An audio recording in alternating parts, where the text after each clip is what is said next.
I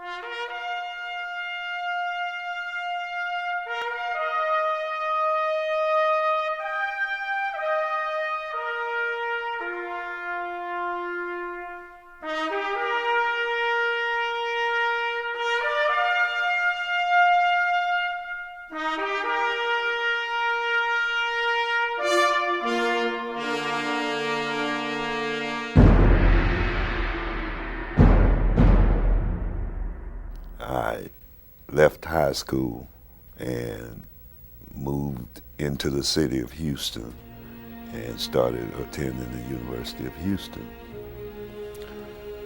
I was a chemistry major and did pretty well, but again, no money. The money wasn't there. And then started to work. Of course, I had a part-time job, but the mistake I made was in the age of student deferments of dropping to half-time, to work a little bit more.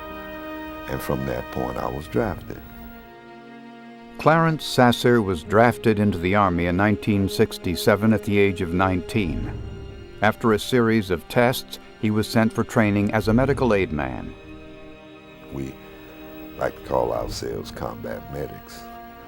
Although a lot of medics weren't sent into combat, I always knew I would.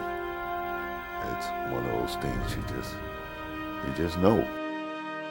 On the morning of January 10th, 1968, Clarence Sasser would experience his first heavy combat. The battalion commander sent his company on a reconnaissance mission toward the Mekong Delta to investigate reports of enemy activity. I was on probably the third, fourth helicopter. We go in, and the helicopters start taking fire, rockets. A thoroughly bad situation. One of the helicopters got hit and plumped down in the water. We got off the helicopter. I got grazed getting off the helicopter in the leg. Fire all around us. With the helicopter down, it wasn't any choice. We had to go in. And so we were dumped in the rice paddy. The mortars were coming in, snipers were around. Guys were yelling, "Doc, Doc." And of course, at this point, there's no semblance of platoon-like unity. During the first 30 minutes, over 30 casualties were sustained. Without hesitation, Sasser ran across an open rice paddy through a hail of fire to assist the wounded. After helping one man to safety, he was painfully struck by incoming fire.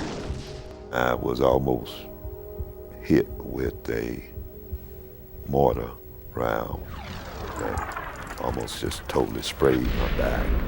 Shell fragments are something I'll never forget how they feel.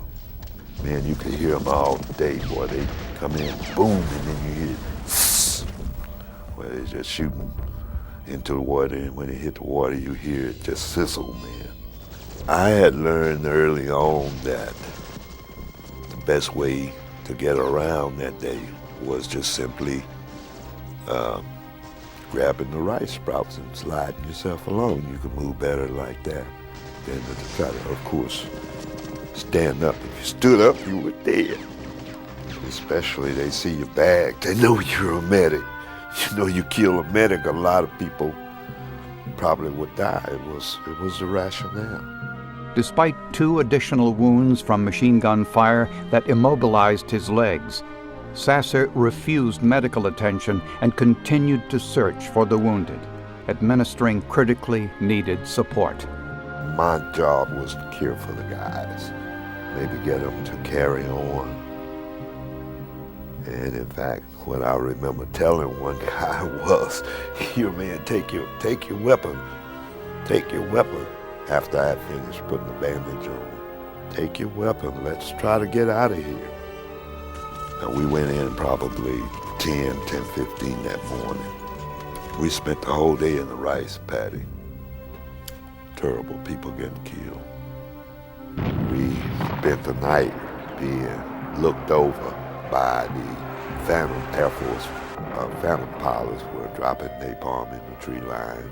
Essentially kept them off of us all night, or we all would have died. We laid there that night. All you could hear was guys moaning, calling for their mama. Help me. There's nothing I can do.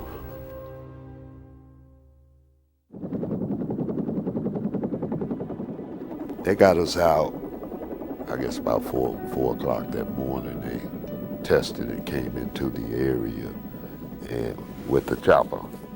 Well, it was a relief. It was a relief. We were out of there and I was still alive. I was hurt, but I wasn't in mortal danger. I was hurt. I knew me. I knew I would heal, and I would heal fairly quickly. After I had recovered and the understanding doctor had gotten me reassigned, I don't know what he did or how he pulled strings, but they did need medics there. I was called into his office. He was, of course, the officer in charge of the dispensary, and told me that the Department of Defense had decided to award me a Medal of Honor. It was really an experience from my background, of course, you know, poor farm family, and every day my mother